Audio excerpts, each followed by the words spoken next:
Dalam hadis, walaupun hadis ini lemah, tapi secara makna diiyakan oleh para ulama. Sumu tasihu, berpuasalah maka sehat. Betul. Secara hadis lemah sanadnya, jalur periwayatannya. Tapi secara makna gimana? Oh bagus, itu setuju aku.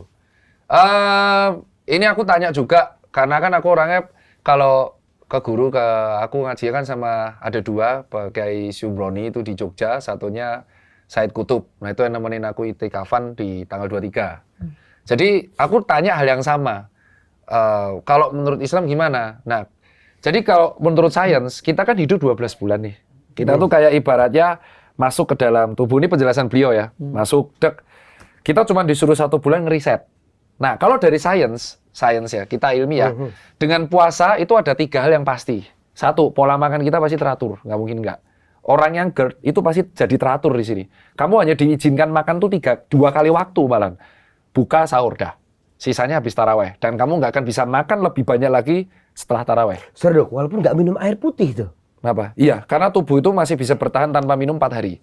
Oh ya? Iya. Oke. Itu yang masih kuat. Ya. Jadi jadi justru orang yang punya penyakit GERD dengan cara berpuasa itu dia akan mulai teratur karena pola makannya kan diatur. Problem orang GERD tuh karena makannya berantakan, Bib.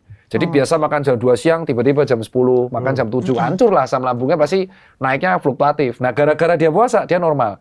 Nomor 2, kalau kita memanfaatkan dengan baik, lagi, kita tuh bisa dapat double fat burn di si sore hari dan fat loss sekaligus. Bedanya adalah kalau fat loss tuh seharian. Jadi buat orang-orang yang pengen ngurusin badan, dia bisa mengatur pola makan sehingga dia defisit kalori terus. Harus ya kalau dia fat loss terus dengan mengatur pola makan yang benar, dia makannya nggak kacau balau ya. Jadi nasinya dikontrol dan tenet bengek seharian jadi defisit. Di 1 syawalan lingkar perut itu turun. Dan itu terjadi di timku. 7 timku yang obes ngikutin programku.